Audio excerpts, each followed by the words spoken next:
ಈ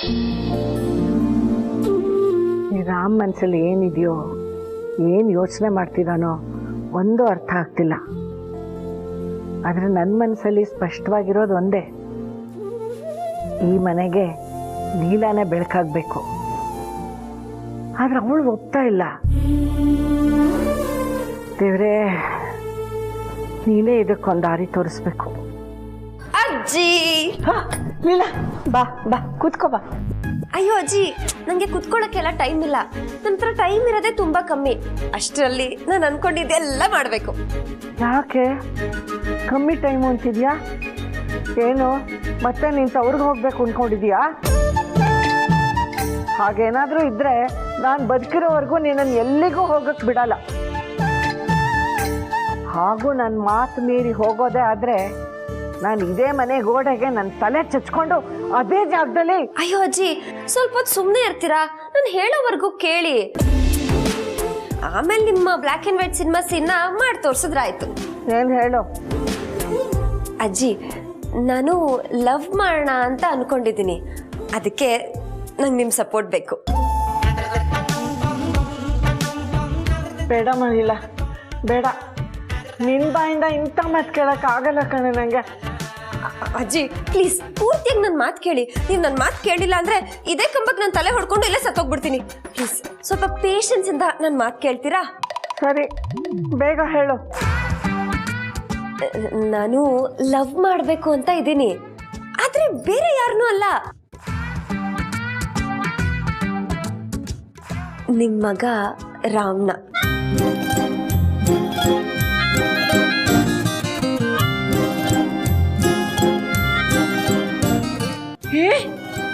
ಹೌದಾ? ನಿಜನೇನೆ? ಹೌದು ಹೌದು ಅಜ್ಜಿ, ನಾನು ಅವ್ರನ್ನ ಮತ್ತೆ ಲವ್ ಮಾಡಬೇಕು. ಎಷ್ಟು ಲವ್ ಮಾಡಬೇಕು ಅಂದರೆ ನನ್ನ ಲೈಫಿಂದ ಅವ್ರು ಯಾವತ್ತೂ ದೂರ ಆಗಬಾರ್ದು, ಅವ್ರ ಲೈಫಿಂದ ನಾನು ದೂರ ಆಗಬಾರ್ದು. ಸಾಯೋವರೆಗೂ ಅವ್ರ ತೋಳಲ್ಲೇ ನಾನಿರಬೇಕು. ಆಮೇಲೆ ಎಲ್ರ ಮುಂದೆ ಕಿತ್ತಾಕಿರೋ ತಾಳಿನ ಮತ್ತೆ ಎಲ್ರ ಮುಂದೆನೆ ಕಟ್ಟಿಸ್ಕೋಬೇಕು. ಎಂಥ ವಿಷಯ ಹೇಳಿದ್ಯಮ್ಮ, ಇದೆಲ್ಲ ಹೇಗಾಯ್ತು? ಯಾಕೆ ಏನು ಅಂತೆಲ್ಲ ಪ್ರಶ್ನೆ ಕೇಳ್ಬಿಡಿ, ನನ್ನ ಹತ್ರ ಉತ್ತರ ಇಲ್ಲ. ಆದ್ರೆ ನಾನು ಕೊಡೋದು ಒಂದೇ ಒಂದು ಮಾತು. ಈ ಲೀಲಾ ಇವಾಗ ಲವರ್ ಗರ್ಲ್ ಲೀಲಾ ಆಗಿದ್ದಾಳೆ. ಈ ಲವರ್ ಗರ್ಲ್ ಲೀಲಾ ನಿಮ್ಮ ಮಗನ ಲೈಫ್ಗೆ ಡ್ರೀಮ್ ಗರ್ಲ್ ಆಗಬೇಕು.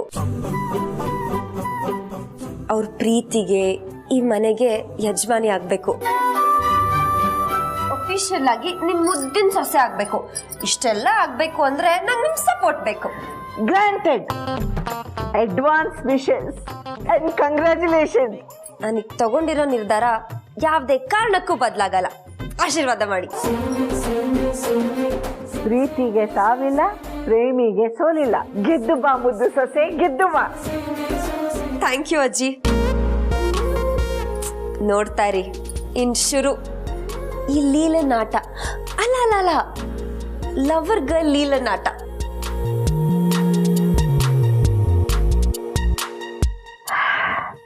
ಇನ್ಮೇಲೆ ನನ್ನ ಸೊಸೆಗೆ ಸೋಲು ಅನ್ನೋದೇ ಇಲ್ಲ.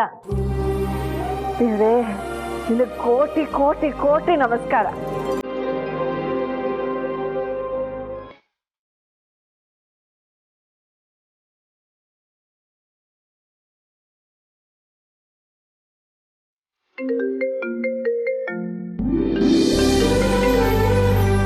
ಹೇಳಿ ಸರ್.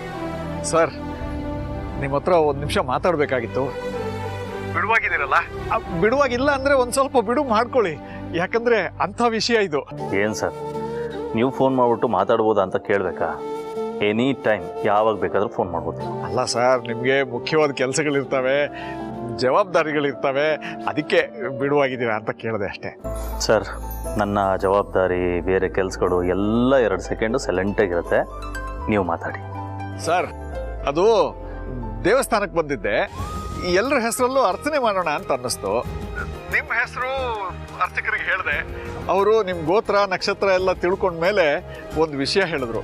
ಅದನ್ನು ಕೇಳಿ ನನಗೆ ಬಹಳ ಸಂತೋಷ ಆಯಿತು. ಅದನ್ನು ಹೇಳೋದಕ್ಕೆ ಅಂತಾನೆ ಫೋನ್ ಮಾಡಿದೆ. ನಿಮಗೆ ಸಂತೋಷ ಆಗೋದಕ್ಕೆ ಕಾರಣ ಏನು ಅಂತ ಹೇಳಿ ಸರ್, ನಾನು ಸಂತೋಷ ಪಡ್ತೀನಿ. ಅದು ನಿಮ್ಮ ಜಾತಕದಲ್ಲಿ ಏನೋ ಕಂಟಕ ಇತ್ತಂತೆ, ಅದು ನಿನ್ನೆ ಕ್ಲಿಯರ್ ಆಗಿದೆ. ಇನ್ಮೇಲೆ ನಿಮಗೆ ರಾಜಯೋಗ ಅಂತ ಹೇಳಿದ್ರು. ರಾಜಯೋಗನ? ನಿಮಗೂ ನಗು ಬಂತಾ?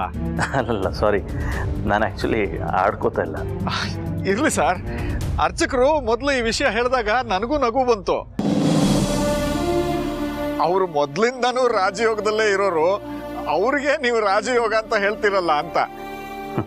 ಇಲ್ಲ ಸರ್, ನಾನು ನಾರ್ಮಲ್ ಆಗಿ ಇರ್ತೀನಿ, ನೀವು ಹಾಗೆ ಅನ್ಕೋತಾ ಇದ್ದೀರಾ ಅಷ್ಟೇನೆ. ವಿಷಯ ಇನ್ನೂ ಇದೆ ಸರ್. ನಾನು ಹೇಳದ್ನ, ನೀವು ಮೊದಲಿಂದ ರಾಜಯೋಗದಲ್ಲೇ ಬದುಕ್ತಾ ಇರೋರು ಅಂತ. ಅದಕ್ಕೆ ಅವ್ರು ಹೇಳಿದ್ರು ಹಣ, ಅಂತಸ್ತು, ವೈಭೋಗ ಇದೆಲ್ಲದರ ರಾಜಯೋಗ ಬೇರೆ ಅಂತೆ. ಆದ್ರೆ ನೀವು ಎಲ್ಲಾ ವಿಷಯದಲ್ಲೂ ರಾಜನೇ ಆಗಿದ್ದವರು. ಕೆಲವು ತಿಂಗಳಿಂದ ನಿಮ್ಮ ಜೀವನದಲ್ಲಿ ಒಂದು ಕಂಟಕ ಬಂದಿತ್ತಂತೆ, ಕೆಟ್ಟ ಶಕ್ತಿ ಯಾವುದೋ ನಿಮ್ಮ ಮನೆ ಸೇರ್ಕೊಂಡಿತ್ತಂತೆ. ಅದು ಇವಾಗ ನಿವಾರಣೆ ಆಗಿದೆ. ಇನ್ನು ಮುಂದೆ ನಿಮ್ಗೆ ಯಾವುದೇ ಕಂಟಕ ಇರಲ್ಲ ಅಂತ ಹೇಳಿದ್ರು.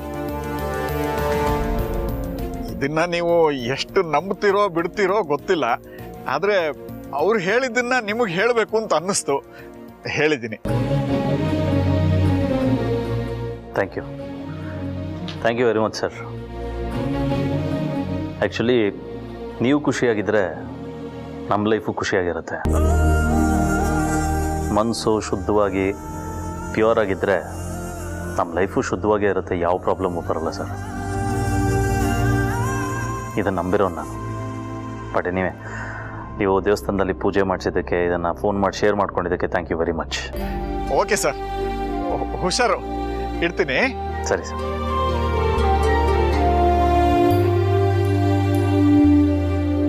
ಅವ್ರಿಗೆ ವಿಷಯ ಹೇಳಬೇಕು ಅಂತ ಅಂದ್ಕೊಂಡ್ರೆ ಅದು ತಪ್ಪು. ಅಷ್ಟೊಂದು ಪ್ರೀತಿಸೋ ಪ್ರೀತಿ ನಾಶ ಆಗಿದೆ ಅಂತ ಅವ್ರಿಗೆ ಗೊತ್ತಾದರೆ ಅವರೆಷ್ಟು ನೊಂದ್ಕೋತಾರೆ.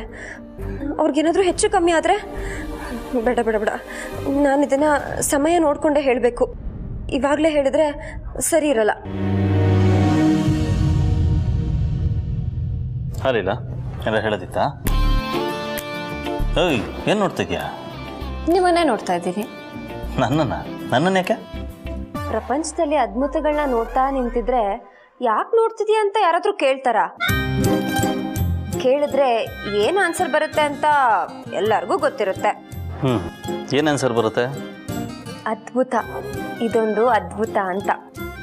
ಅಂದರೆ ನಾನು ಅದ್ಭುತ ಅಂತನಾ?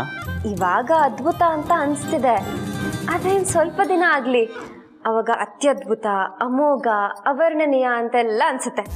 ಅವಾಗ ಇದನ್ನೆಲ್ಲ ಹೇಳ್ಬಿಡ್ತೀನಿ. ಇಲ್ಲ, ಏನಾಗಿದೆ ನಿನಗೆ? ಲವ್ ಆಗಿದೆ ರೀ. ನನ್ನ ಗಂಡನ ಮೇಲೆ ನಂಗೆ ಮತ್ತೆ ಪ್ರೀತಿ ಆಗಿದೆ. ನಿಮ್ಮ ಪ್ರೀತಿನ ಉಳಿಸ್ಕೊಳ್ಳೋದಾದರೆ ಅದು ನಿಮ್ಮಿಂದ ಮಾತ್ರ ಸಾಧ್ಯ. ನಿಮ್ಮ ಪ್ರೀತಿ ಗೆಲ್ಲಬೇಕು, ಹಾಗೆ ನಾನು ಮಾಡ್ತೀನಿ. ನನಗೇನು ಆಗಿಲ್ಲ ರೀ, ನಿಮ್ಮನ್ನ ತಿಂಡಿ ಕರೆಯೋಣ ಅಂತ ಬಂದೆ. ಸರಿ, ನೀವು ಹೋಗಿರೋ, ನಾನು ಬರ್ತೀನಿ. ಹೋಗೋ ಮಾತೇ ಇಲ್ಲ ರೀ. ಎಲ್ಲ ಗೊತ್ತಾದ ಮೇಲೆ ಇದೇ ನನ್ನ ಮನೆ, ನೀವು ನನ್ನವರು. ನಮ್ಮಿಬ್ಬರ ಮಧ್ಯೆ ಬರೋ ಯಾರೇ ಆಗಿರಲಿ, ನರ್ಕ ನೋಡದೆ ಹೋಗಲ್ಲ ಅವರು. ಅವ್ರಿಗೆ ಒಳ್ಳೆ ಸೆಂಡ್ ಆಫ್ ಮಾತ್ರ ಸಿಗಲ್ಲ. ಮೊದಲು ನನ್ನ ಕೆಲಸ ಏನಂದರೆ ಆ ಪಾಪಿ ಪ್ರಾರ್ಥನೆನ ಹಿಂಬಾಲಿಸಿ ಏನು ವಿಷಯ ಅಂತ ತಿಳ್ಕೊಳ್ಳೋದು, ನಿಮ್ಮ ಜೊತೆ ಅವಳನ್ನ ಬರ್ದೇ ಇರೋ ಹಾಗೆ ನೋಡ್ಕೊಳ್ಳೋದು, ನಾವಿಬ್ರು ಮತ್ತೆ ಮದುವೆ ಮಾಡಿಕೊಂಡು ನೆಮ್ಮದಿಯಾಗಿ ಬದುಕೋದು ಅಷ್ಟೇ. ಓಕೆ ರೀ, ನಾನು ಹೋಗಿರ್ತೀನಿ, ನೀವು ಬನ್ನಿ.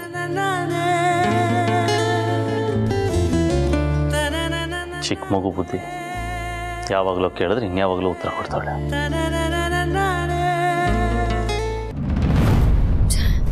ದುರ್ಗಾ ಅಕ್ಕ ಏನೇ ಅಂದ್ರು, ಅವ್ರು ಬೈದ್ರು, ಅವ್ರು ಇದ್ರೇನೆ ಏನೋ ಒಂಥರ ಎನರ್ಜಿ.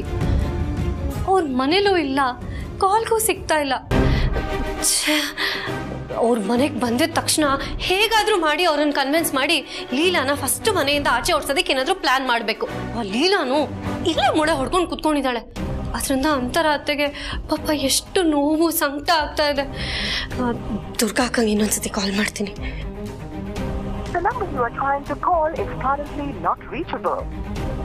ಅರೆ, ಇವಾಗ ತಾನೇ ರಿಂಗ್ ಆಗ್ತಾ ಇತ್ತು, all of a sudden not reachable ಬರ್ತಾ ಇದೆಯಲ್ಲ. ಏನು ದುರ್ಗಾಕ ಟ್ರಾವೆಲಿಂಗ್ ಮಾಡ್ತಿರ್ಬೋದಾ? ಇನ್ನೊಂದ್ಸತಿ ಟ್ರೈ ಮಾಡೋಣ.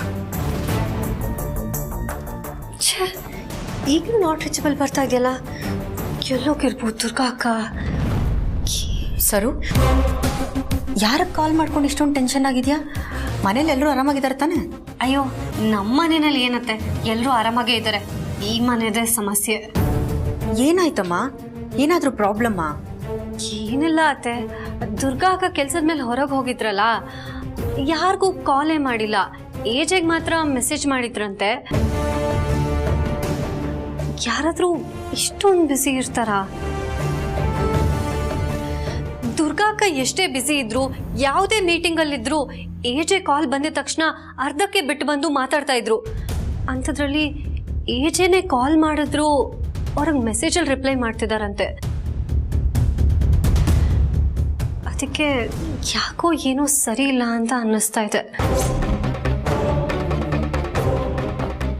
ನೋಡ್ ಸರು, ನೀನು ಇಲ್ಲದೆ ಇರೋದನ್ನೆಲ್ಲ ಯೋಚನೆ ಮಾಡ್ತಾ ಹೋದರೆ ನೀನು ಕಲ್ಪನೆ ಮಾಡ್ಕೊಂಡಿದ್ದೆಲ್ಲ ಸರಿ ಅನ್ಸೋಕೆ ಶುರುವಾಗುತ್ತೆ. ಆಗ ಸುಮ್ಮನೆ ನಿನಗೆ ಟೆನ್ಷನ್ನು. ನೋಡು, ಜಾಸ್ತಿ ಟೆನ್ಷನ್ ಮಾಡಿಕೊಂಡ್ರೆ ಕೂದಲು ಬೆಳ್ಳಗಾಗುತ್ತೆ, ಕಣ್ಣು ಸುತ್ತಲೂ ಕಪ್ಪಾಗುತ್ತೆ. ನೀನು ಬೇರೆ ಚನ್ನಪಟ್ಟಣದ ಬೊಂಬೆ ಥರ ಇದೆಯಾ. ನೋಡು, ನನಗೆ ಒಬ್ಳು ಹೆಣ್ಮಗಳಿದ್ದಿದ್ರೆ ನಿನ್ನ ಥರ ಮುದ್ದಾಗಿ ಗುಂಡ್ಗುಂಡಕ್ಕಿರ್ತಿದ್ಲು. ಅದಕ್ಕೆ ಹೇಳ್ತಾ ಇದ್ದೀನಿ ಪುಟ, ನೀನು ಜಾಸ್ತಿ ಯೋಚನೆ ಮಾಡೋಕ್ಕೆ ಹೋಗ್ಬೇಡ. ಅತ್ತೆ, ನೀವು ನನ್ನ ಪುಟ್ಟ ಅಂತ ಕರೆದ್ರಾ? ವಾವ್, ನೀವು ಹೇಗೆಲ್ಲ ಇರ್ತೀರಾ ಅಂತ ನಾನು ಅನ್ಕೊಂಡೇ ಇರಲಿಲ್ಲ. ಮಾಡಿರೋ ಕೆಲಸನ ಮುಚ್ಚಾಕೋದಕ್ಕೆ ನಾನು ಏನು ಬೇಕಾದರೂ ಮಾತಾಡ್ತೀನಿ. ಸಾಧ್ಯ ಆದರೆ ಏನು ಬೇಕಿದ್ರೂ ಮಾಡ್ತೀನಿ. ಮಗಳ ಹತ್ರ ಇನ್ನು ಹೇಗಮ್ಮ ಮಾತಾಡ್ತಾರೆ? ಥ್ಯಾಂಕ್ ಯು ಅತ್ತೆ, ಥ್ಯಾಂಕ್ ಯು ಸೋ ಮಚ್. ಆದರೂ ದುರ್ಗಾ ಅಕ್ಕ ಇದ್ದಿದ್ರೆ ಚೆನ್ನಾಗಿರ್ತಿತ್ತು. ಇಲ್ಲಮ್ಮ, ದುರ್ಗಾ ಇಲ್ದಿದ್ದೇ ಒಳ್ಳೇದಾಯ್ತು. ಅವಳಿದ್ದಿದ್ರೆ ಆ ಲೀಲಾ ಜೊತೆ ಸೇರಿಕೊಂಡು ಏನಾದರೂ ಮಾಡಿರ್ತಿದ್ಲು. ಅವಳು ಹೊರಗೋಗಿದ್ದೇ ಒಳ್ಳೇದಾಯ್ತು. ಇನ್ನೂ ಒತ್ತಿ ಹೇಳಬೇಕಂದ್ರೆ ಅವಳು ವಾಪಸ್ ಬರದೇ ಇರೋದೇ ಒಳ್ಳೇದು. ಅತ್ತೆ,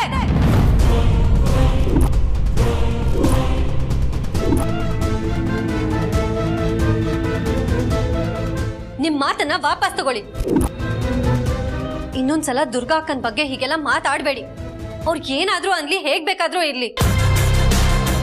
ಅವ್ರ ಉಸಿರು, ಅವ್ರು ಇಡೋ ಹೆಜ್ಜೆ, ಅವ್ರು ತಗೊಳ್ಳೋ ನಿರ್ಧಾರ ಎಲ್ಲಾನು ಈ ಮನೆ ಒಳ್ಳೇದಕ್ಕೆ ಅಷ್ಟೇ, ಇನ್ಯಾವುದಕ್ಕೂ ಅಲ್ಲ.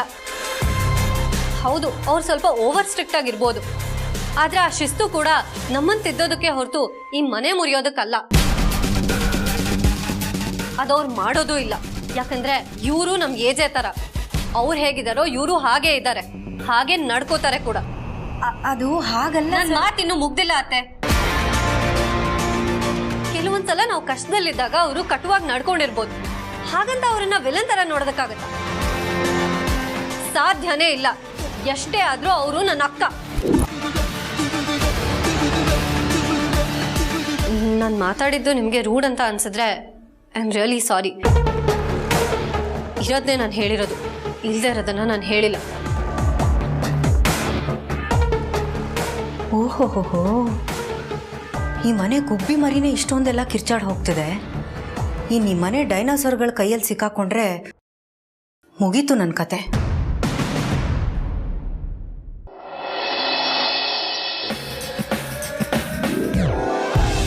ಏನ್ ಹೇಳ್ತಿದ್ದೀರಾ ನೀವು? ಇರೋದನ್ನೇ ಹೇಳ್ತಿದ್ದೀನಿ ನಾನು. ನೀವು ಸಿನಿಮಾ ನೋಡ್ತೀರಾ, ಸೀರಿಯಲ್ ನೋಡ್ತೀರಾ, ವೆಬ್ ಸೀರೀಸ್ ನೋಡ್ತೀರಾ, ನಂಗೆ ಗೊತ್ತಿಲ್ಲ. ಬುಕ್ ಓದ್ತೀರಾ, ಕಾದಂಬರಿ ಓದ್ತೀರಾ, ಕವನ ಓದ್ತೀರಾ, ಅದ್ ನನಗೆ ಬೇಕಾಗಿಲ್ಲ. ನೀವು ಯಾರಾದ್ರೂ ಮೀಟ್ ಮಾಡಿ ರಿಸರ್ಚ್ ಮಾಡ್ತೀರಾ, I just don't know. But love ಮಾಡಿ ಆ ಲವ್ನ ಹೇಗ್ ಸಕ್ಸಸ್ ಮಾಡ್ಕೋಬೇಕನ್ನಕ್ಕೆ ನಂಗೆ ಟಿಪ್ಸ್ ಬೇಕು ಅಷ್ಟೇ. ಕನ್ನಡ ಸಿನಿಮಾ ಸಾಕು ಲವ್ನ ಸಕ್ಸಸ್ ಮಾಡೋಕೆ. ಕನ್ನಡ ಸಿನಿಮಾದ ಪ್ರತಿಯೊಂದು ಹೀರೋದ್ದು ಒಂದೊಂದು ಸಿನಿಮಾ ನೋಡಿದ್ರೆ ಸಾಕು, ಸಿಕ್ಕಾಪಟ್ಟೆ ಐಡಿಯಾಸ್ ಬರುತ್ತೆ. ಅದರಲ್ಲಿ ಪಾಯಿಂಟ್ನ ಫೈಂಡ್ ಔಟ್ ಮಾಡಿ ನಿಮಗೆ ಟಿಪ್ಸ್ ಕೊಡ್ತೀವಿ. ಅಷ್ಟು ಮಾಡಿ ಸಾಕು. ಒಟ್ನಲ್ಲಿ ಅವ್ರ ಮನ್ಸಲ್ಲಿ ಮತ್ತೆ ನಾನು ವಾಪಸ್ ಬರ್ಬೇಕು. That's all. ವಾಪಸ್ ಬರೋದೇನ್ ಮೇಡಮ್, ನೀವು ಆಲ್ರೆಡಿ ಅವ್ರ ಮನಸ್ಸಲ್ಲಿ ಇದ್ದೀರಾ. ಇಲ್ಲಾಂದ್ರೆ ಅವ್ರು ನನ್ನನ್ನು ಪರ್ಸನಲ್ ಆಗಿ ಕರೆದು ಲೀಲಾ ನನ್ನನ್ನು ಯಾಕೆ ಅವಾಯ್ಡ್ ಮಾಡ್ತಾಳೆ ಅಂತ ನನ್ನನ್ನು ಕೇಳ್ತಾರಾ? ಹಾಗೆ ಕೇಳಿದ್ರ ಸ್ವೀಟ್. ಹಾಗಾದ್ರೆ ನನ್ನ ಗಂಡ ನನ್ನ ಲವ್ ಮಾಡ್ತಿದಾರೆ ಅಂತೀರಾ? ಇಲ್ಲದೆ ಇನ್ನೇನತ್ತೆ, ನಾವೇ ನಿಮ್ಮನ್ನ ಲವ್ ಮಾಡ್ತೀವಿ, ಇನ್ನು ಅವ್ರು ಮಾಡಲ್ವಾ? ಅಲ್ವಾ? ನಾನ್ ಬೇರೆ ಮುದ್ದು ಬಂಗಾರಿ ತರ ಇದ್ದೀನಿ. ಅವ್ರಿಗೆ ನನ್ನ ಮೇಲೆ ಬೆಟ್ಟದಷ್ಟು ಪ್ರೀತಿ ಬರ್ಬೇಕು. ಕಣ್ ಬಿಟ್ರು ಕಣ್ ಮುಚ್ಚಿದ್ರು ನಾನೇ ಕಾಣಿಸ್ಬೇಕು. ಅವ್ರ ಎಚ್ಚರ ಇದ್ದಾಗ್ಲೂ ಕಣ್ ಮುಚ್ಚಿದ್ರು ನಾನೇ ಕಾಣಿಸ್ಬೇಕು. ಕನ್ಸಲ್ಲೂ ನಾನೇ ಕಾಣಿಸ್ಬೇಕು. ಅಷ್ಟೊಂದು ಅವ್ರಿಗೆ ನನ್ನ ಮೇಲೆ ಲವ್ ಆಗ್ಬೇಕು ಅಷ್ಟೇ. ಅಯ್ಯೋ ಆಗತ್ತೆ ಮೇಡಮ್, ಹಾಗೆ ಮಾಡಿಸೋ ಜವಾಬ್ದಾರಿ ನಮ್ದು. ಆದ್ರೂ ಯಾಕೋ ಒಂಥರ ಗಿಲ್ಟ್ ಆಗಂಗ್ ಕಾಣಿಸ್ತಿದೆ. ಗಿಲ್ಟಾ? ನಾವಿಲ್ಲಿ ಯಾರಿಗೆ ಮೋಸ ಮಾಡ್ತಿದೀವಿ ಅಂತ ಗಿಲ್ಟ್ ಪಡ್ಬೇಕು ಅಂತರ? ಊಯಿಶಿ.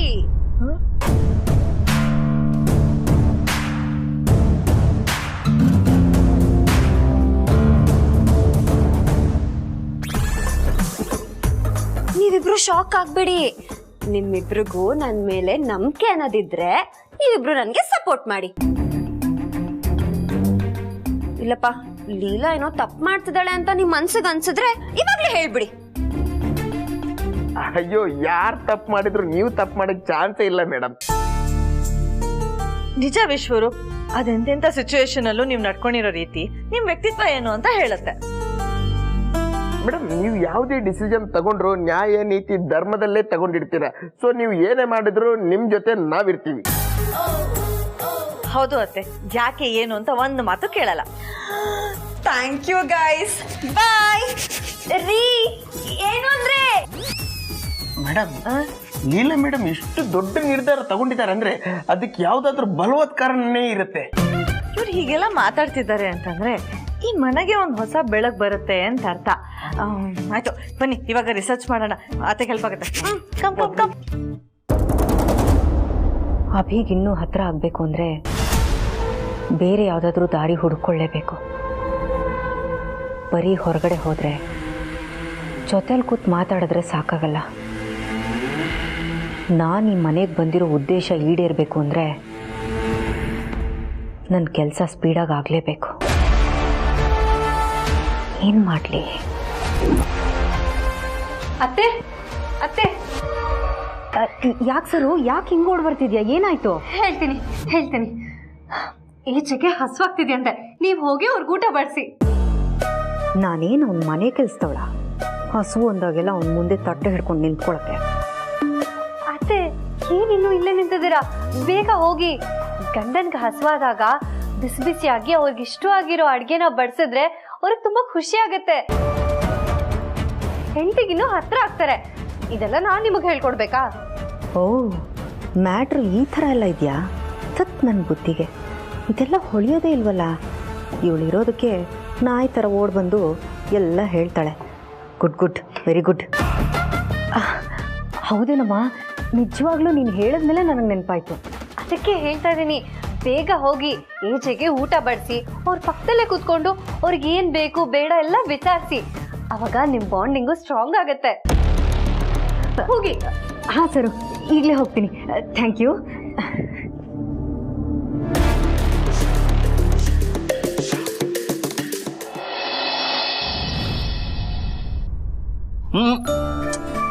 ಇತ್ತೀಚೆಗೆ ನೀವು ಸರಿಯಾಗಿ ಊಟ ಮಾಡ್ತಿಲ್ಲಪ್ಪ. ಸಾಕು, ನೀನು ಬಡಿಸ್ತೀಯ ಅಂದ್ರೆ ಭಯ ಆಗತ್ತೆ ನನಗೆ. ನಾನು ಅಡುಗೆ ಚೆನ್ನಾಗಿ ಮಾಡಲ್ವಾ? You know what, as a chef ನಿನ್ನ ಕುಕ್ಕಿಂಗ್ಗೆ ಔಟ್ ಆಫ್ ಔಟ್ ಕೊಡ್ತೀನಿ. ನಾನು ಬರೋದ್ರೊಳಗೆ ಇವಳು ಕೈಯಲ್ಲಿ ಊಟ ಬಡಿಸ್ಕೊತಿದ್ಯಲ್ಲೋ ಅಭಿ, ಅಷ್ಟೊಂದು ಅವಸರ ಏನಿತ್ತು ನಿನಗೆ? ಆದರೆ ನೀನು ಜಾಸ್ತಿ ಬಡಿಸ್ಬಿಡ್ತೀಯ, ಅದಕ್ಕೆ ಭಯ ಅಂತ ಹೇಳಿದ್ದು. ನೀವು ನನ್ನ ಈ ಥರ ಹೊಗಳ್ತಾ ಇದ್ರೆ ನಂಗೆ ತುಂಬ ಮುಜುಗರ ಆಗುತ್ತೆ ರೀ. ಓ, ಬಂದ್ಯಾ? ಬಾ ಬಾ ಬಾ. ನಿನಗೆ ನಾನಿವತ್ತು ಕೊಡೋ ಮರ್ಯಾದೆ ಸಾಕಪ್ಪ ಸಾಕು ಅನ್ಸ್ಬೇಕು. ಆ ಥರ ಮರ್ಯಾದೆ ಕೊಡ್ತೀನಿ. ಕೂತ್ಕೊಂಡು ನೀನು ಊಟ ಮಾಡು. ಅಯ್ಯೋಯ್ಯೋ ಬೇಡ, ಗಂಡ ಊಟ ಮಾಡುವಾಗ ಹೆಂಡತಿ ಊಟ ಮಾಡಬಾರ್ದು. ಆ ಥರ ಮಾಡಿದ್ರೆ ನಮ್ಮ ಸಂಸ್ಕೃತಿ ಅಲ್ಲ ಅಲ್ವಾ? ಅದಕ್ಕೆ ನೀವು ಊಟ ಮಾಡಿ, ಆಮೇಲೆ ನಾನು ನಿಮ್ಮ ತಟ್ಟೆಯಲ್ಲೇ ಊಟ ಮಾಡ್ತೀನಿ. ಇದೆಲ್ಲ ತುಂಬ ಪ್ಲೀಸ್ ನೀವೇನು ಹೇಳಬೇಡಿ. ಹೆಂಡತಿಯಾಗಿ ಇದು ನನ್ನ ಕರ್ತವ್ಯ, ಇದು ನನ್ನ ಪ್ರೀತಿ.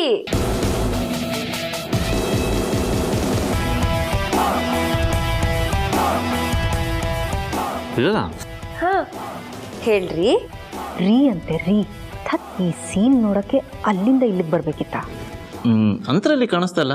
ಅಬ್ಬಾ, ಎದುರು ಕಟ್ಕೊಂಡಿರೋ ಹೆಂಡತಿ ಇದ್ರೂ ನಮ್ಮ ಜಪ ಮಾಡ್ತಿದ್ದಾನೆ ಅಂದರೆ ಗಾಡಿ ಇನ್ನೂ ಟ್ರ್ಯಾಕಲ್ಲೇ ಇದೆ ಅಂತ ಅರ್ಥ.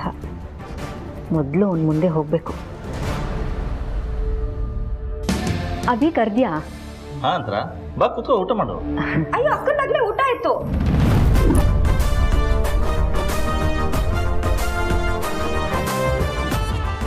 ಅವ್ರಾಗ್ಲೇ ಊಟ ಮಾಡಿ ಒಂದ್ ರೌಂಡ್ ರಿಲ್ಯಾಕ್ಸ್ ಆಗಿ ಬಂದಿದ್ದಾರೆ ಅನ್ಸುತ್ತೆ ಅಲ್ವಾ ಅಕ್ಕ?